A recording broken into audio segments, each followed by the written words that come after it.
right in here. That's the spot, yes. We're looking at this. Yep. Okay, I've got to silence my phone.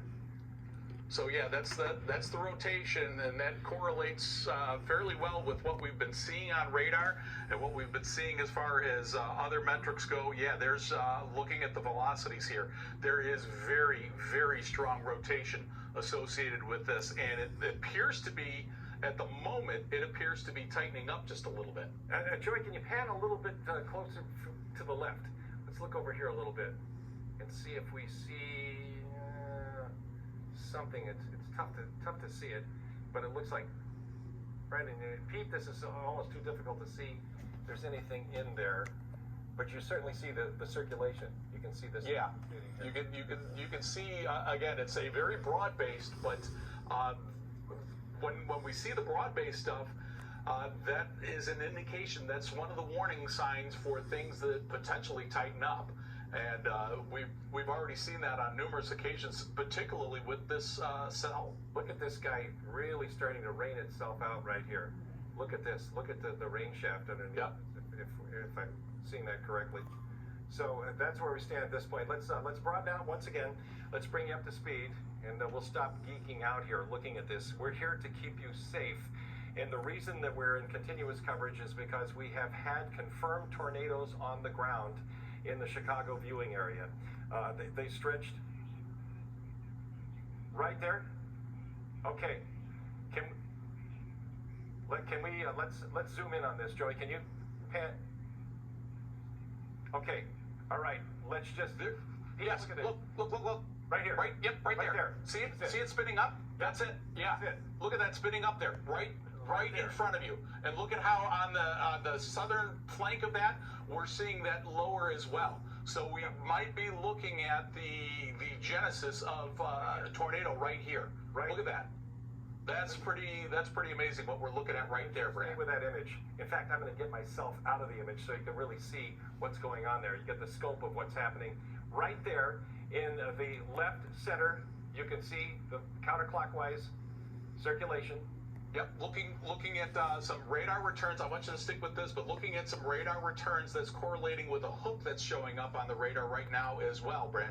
And this is the fact that we're seeing the clearing just to the south of this is not unsurprising of tornadic development here either. So you're on the back side of the rotation, and this is coming right up over Rosemont.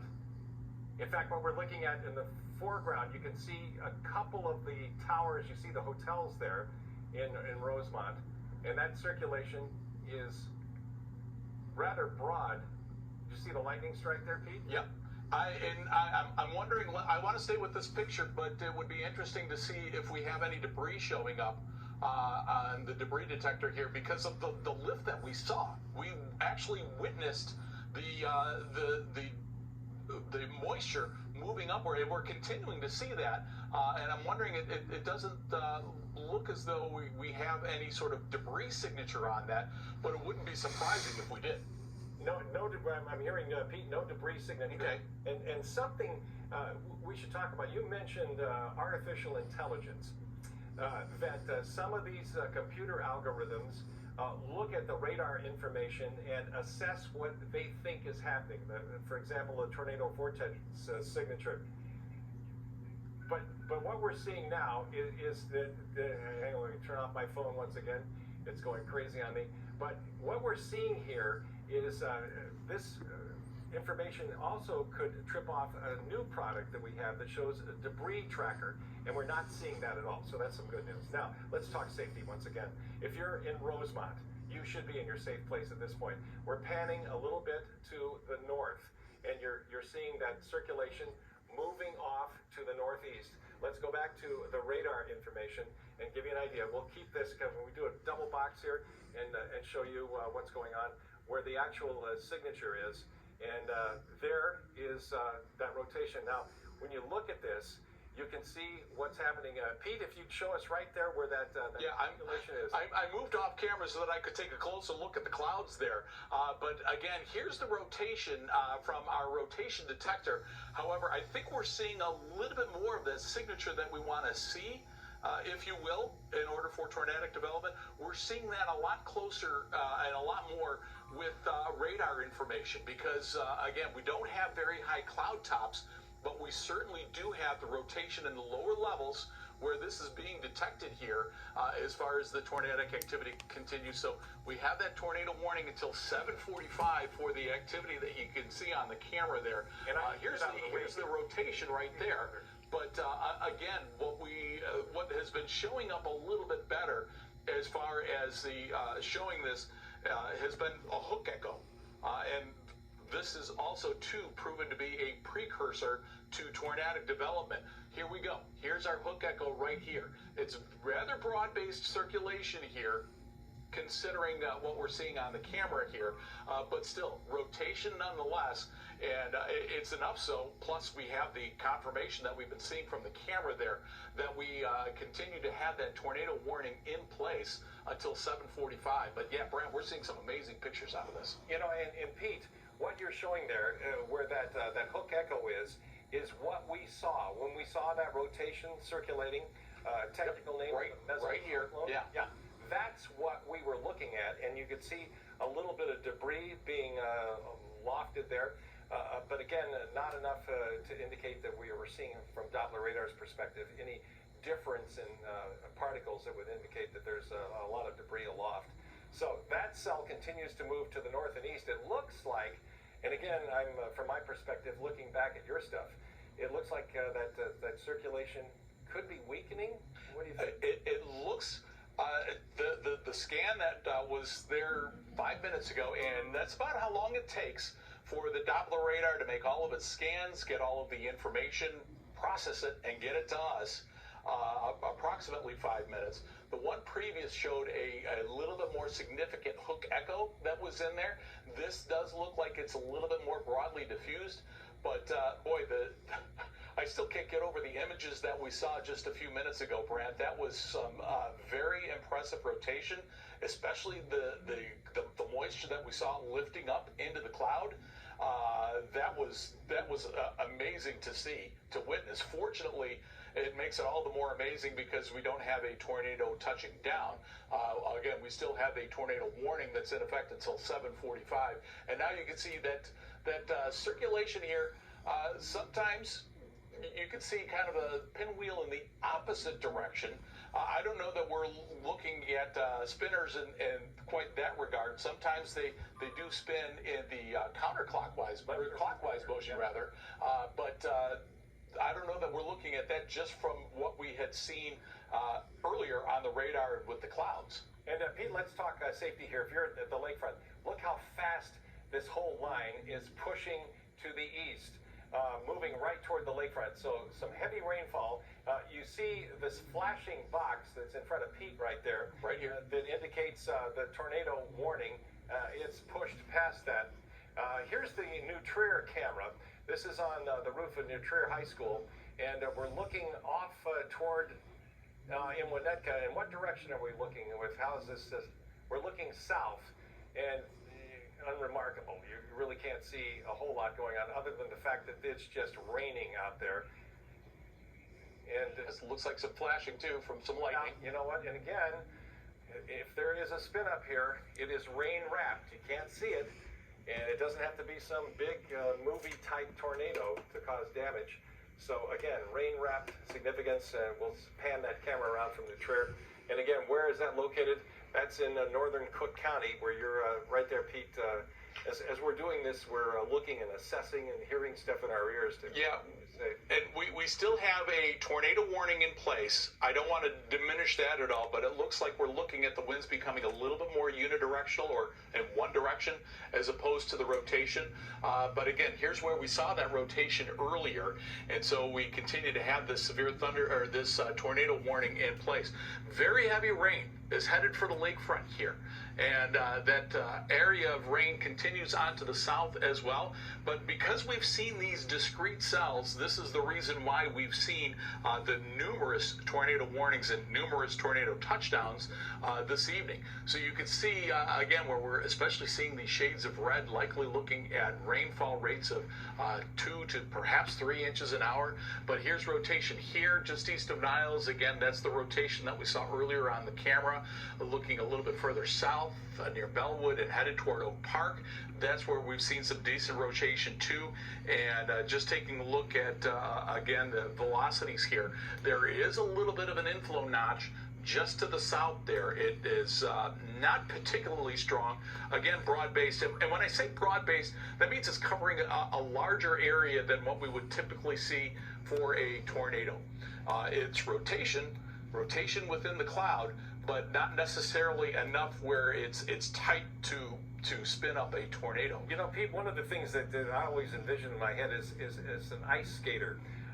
You know, for an ice skater to increase their angular momentum or their speed, you'll see an ice skater pull their arms in, and you'll see them increase their speed. The conservation of angular momentum, the smaller an object, the faster it will spin.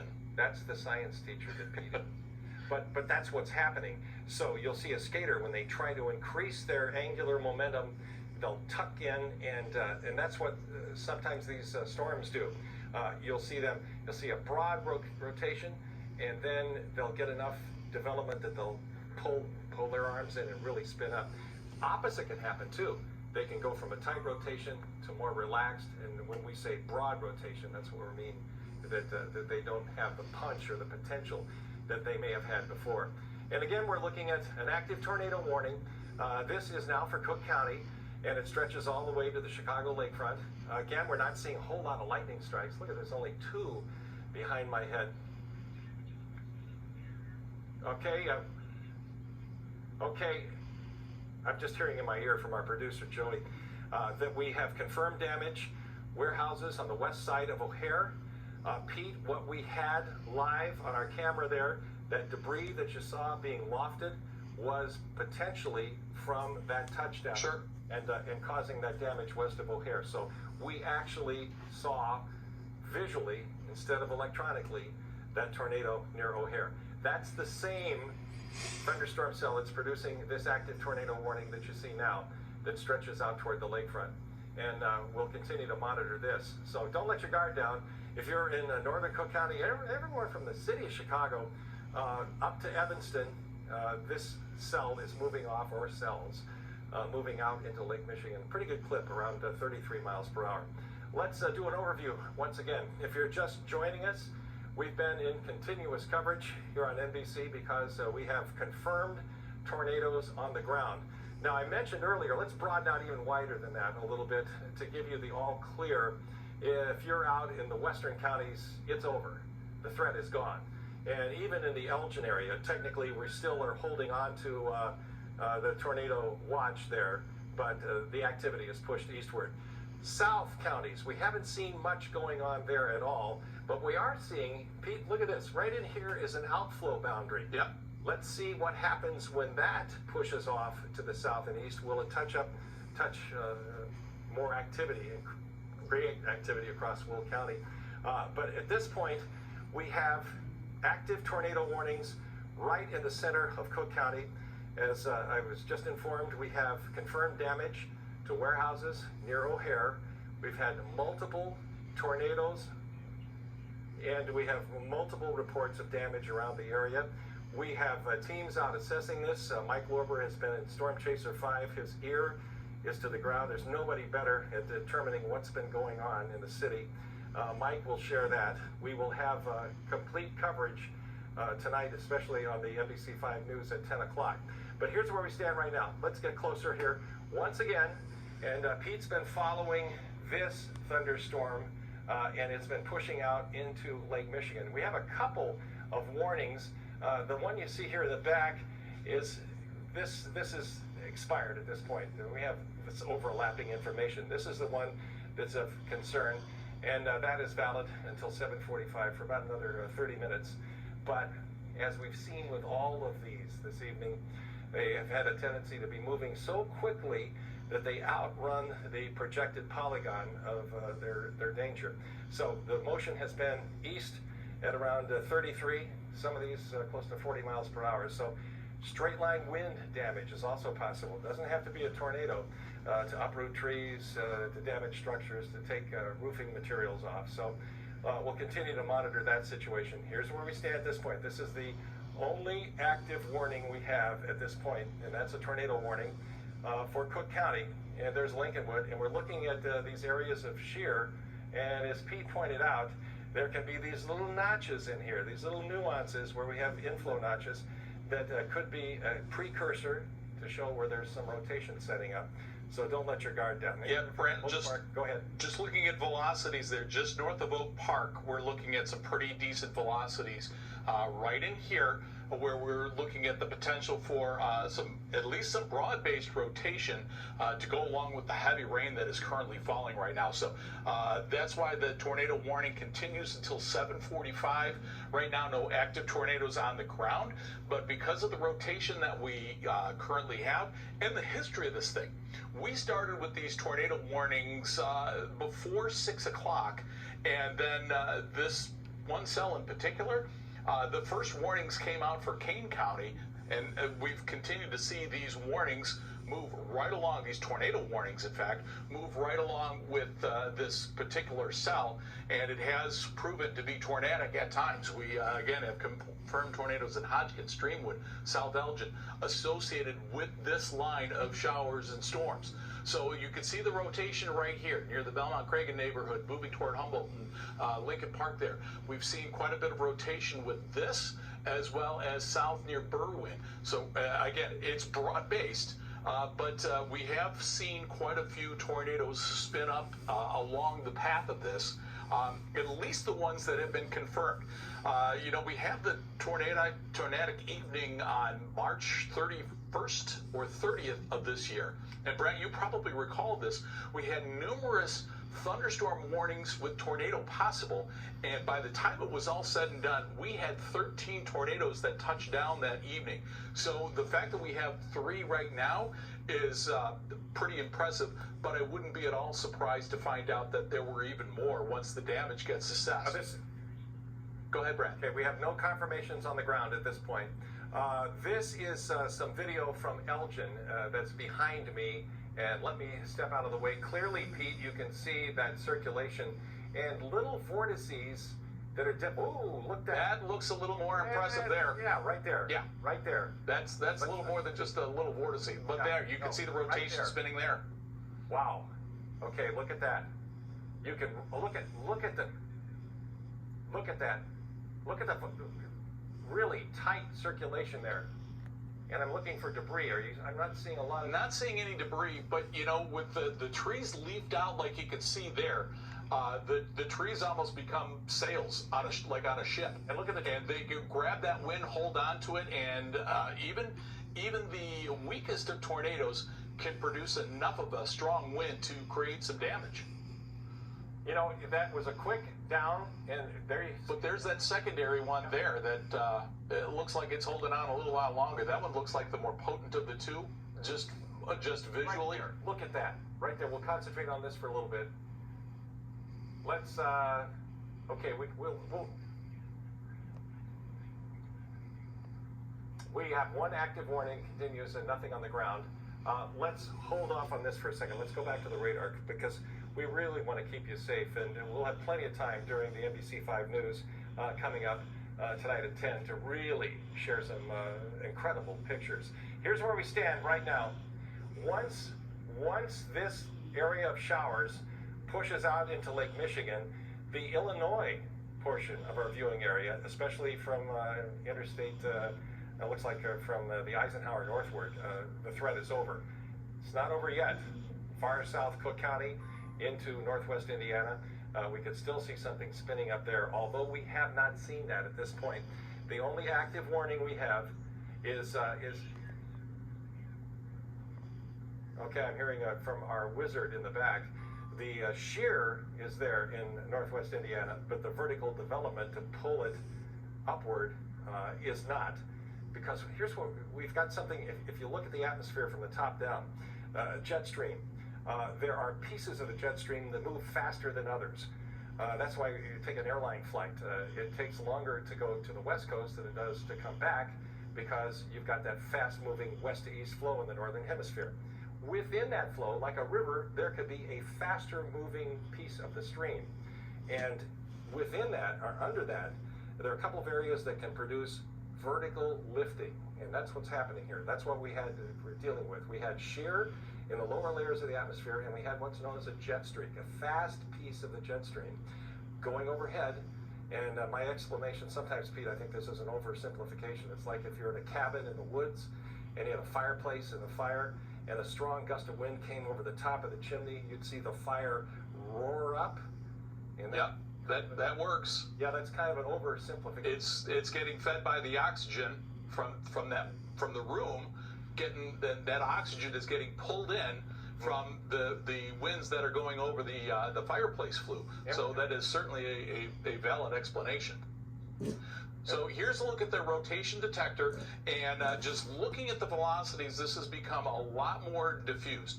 So we are looking at still some rotation, especially once we get south near Summit there as well. So far, I'm not seeing anything that would warrant a new warning, at least just yet. But we still have some. If you would concentrate on that a little, we'll keep monitoring that. We're getting reports now from family members and people that we speak with that there is a lot of damage that is going to take some time to assess. We know that in some of the south suburbs that we've got a lot of trees down, perhaps some homes that have been damaged. We've had earlier a report that what we saw live here near O'Hare may have caused damages to some of those warehouses toward Bensonville and west and southwest of O'Hare, and we're continuing to assess what's going on.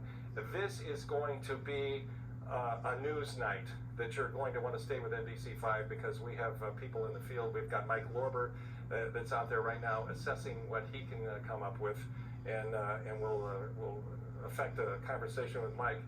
And so, again, if you see post-storm here, and we still have that active tornado warning that's across the northern portion of Cook County, moving out into Lake Michigan, and we're not seeing anything on the ground at this point. That's radar indicated.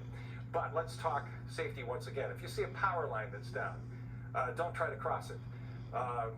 You could be obviously electrocuted. If you got a power problem in the city of Chicago or in Cook County and the suburbs served by Commonwealth Edison, it's 1-800-EDISON-1.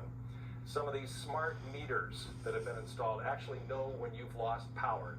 So they're on top of it.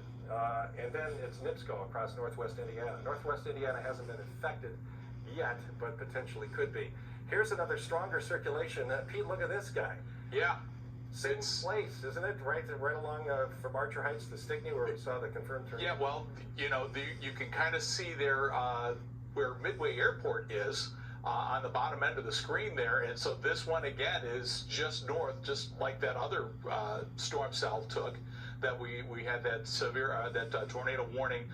That one was allowed to be canceled just a little bit early, but we continue to see the strong rotation. And to kind of piggyback on what you were saying earlier, Brad, about the safety, I recall, and you probably recall this too, the night that we had the tornado warnings and the tornadoes touching down in Woodridge and Naperville, we had a lot of curiosity seekers. Don't be one of those people, because this is the time when the emergency crews need to get in there. You don't know if somebody is trapped beneath some debris. The emergency crews want to get in there and help. Emergency crews want to get in there and potentially aid injured victims, or certainly help with the cleanup process as far as those crews go. So you don't want to be that person who's kind of blocking their way and getting in the way. So don't be the curiosity seeker. We're looking south here, I believe, from our camera. Is this, I want to say this is our camera at Guaranteed Rate Field. It is, yeah. It's looking guaranteed rate. We're looking off to the south and west, and that's where that circulation is. Yep. You're seeing along the Stevenson Expressway, and you can see, we really can't discern what that is, but there is something going on there, whether that is, it could be the rain shaft. Yeah, it's likely rain wrapped, if nothing else. So again, and another thing here too, this is where you have to be your own forecaster, Pete. Look how it's outside the warned area. Yeah, You know, exactly. as best as you can estimate, and the guys in Romeoville at the Weather Service and the people at the Storm Prediction Center in Norman, Oklahoma, you do an incredible job. These are dedicated people that are here to keep you safe. And they do the best they can do to figure out what the path is and where that storm is going. But this is not an exact science.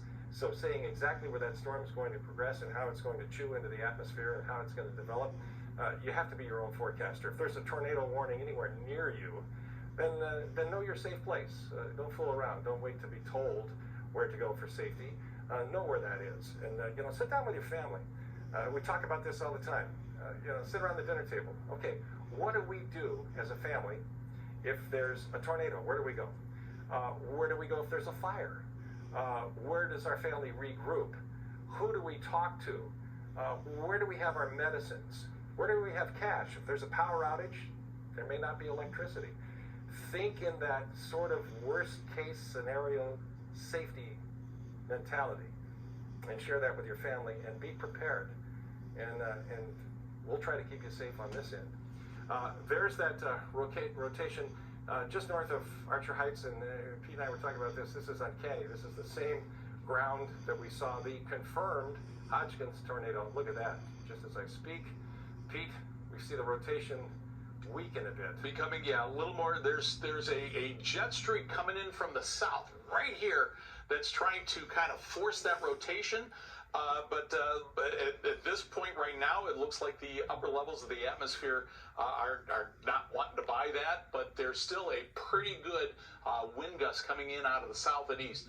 And again, it's when we have the winds coming in one direction and the winds in another, that's what gives it the spin. And then we have the winds aloft that help give it the lift that we need in order for tornadoes to form. We've seen that live from our camera at O'Hare Airport. We've seen that in the video from Elgin as well. So we're continuing to see rotation here. And we've got the warning box here until 7:45 going right along into the lakefront. But we're still seeing some strong rotation just to the south. So these storms are constantly evolving. This is not a static image that we're looking at. Even though right now it's not moving, we know that the storm cell is moving, and as a result of that, it comes in contact with new environments that might not have been hit by the rainfall or perhaps from some of the heavier rainfall. But again, it's interacting with an environment as we speak and evolving from there. So even though this area of weak rotation that we're seeing right here is just south of the warning area, don't take that for granted that that's just weak rotation. It's not going to do anything. We've already seen multiple tornadoes spin up. As I mentioned before, we have 3 confirmed tornadoes. But again, I would not be surprised if more were confirmed as damage teams over the next couple of days go out and assess the situation. It wouldn't be surprising at all to find out that we have seen more. You can see now, the latest scan here, a little bit straighter of a line. That's good. We want to see some straighter rotation out of here. That's an indication that, well, there isn't much rotation. Likely what we're seeing out of this is wind gusts from some very gusty winds that we have seen these thunderstorms produce. Thunderstorms that, again, have caused tornadoes in the area. So we still have the warning here for the areas shaded in red. That's from the south side on northward through the city, and I believe that extends all the way up to Evanston. That tornado warning continues until 7:45. But this rotation right here, again, The stuff to the south. Biggest threat. And Brandon, would be interesting to see, you showed earlier that outflow boundary. A lot of times these thunderstorms will produce a wind gust, and that wind gust acts as a cold front. Yeah. And that's where we can see thunderstorm activity firing up here. And so that's why you can, here's that gust front right here. Yeah. You can see it down there. But as it extends further north, it wouldn't be surprising to see more cells popping along the edge of that as this whole line snuck its way on through. Great find there, Pete, because what you're looking at when we talk about a gust front, and again, I get into my oversimplification, A thunderstorm, when it collapses, think of you're in the kitchen, got a glass of milk, and you just dump it on the floor. What happens? The milk goes out in all different directions. And that's what happens with a thunderstorm when it collapses. It throws that cold, dense air out, and then it goes off in different directions. And that difference in density, the air is cooler and the molecules are tight together, it bumps into that unstable warm air and acts like a little wedge and gives it a little kick and helps it to start its vertical motion. And what Pete has pointed out brilliantly here is look along that outflow boundary. This came from those earlier thunderstorms that were north and west and is dragging through here, acting much like a cold front and causing like you put a wedge under a door, initiating that vertical motion. So here's where we stand. Let's widen out one more time and give you an idea. Okay, we just received that we had a warning here, a tornado warning canceled for Cook, but we don't know yet which one because we have a couple that are overlapping here. I would suspect the one to the south is the one that still remains active, and the one, well, we've seen one disappear there so far. We'll see what happens here. But if you're north in Wilmette and Evanston, it's over at this point. The only threat continues to be from the city of Chicago. And I understand, Pete, the Fire are playing in Soldier Field. I don't know what kind of a situation they were. Are they seeking shelter, or we're not sure? Hopefully they are. I would like to think that they would, just from the perspective of, again, we haven't seen a lot of lightning strikes, but even one, when there's an outdoor venue like that, even one is too many. And Allison Rosado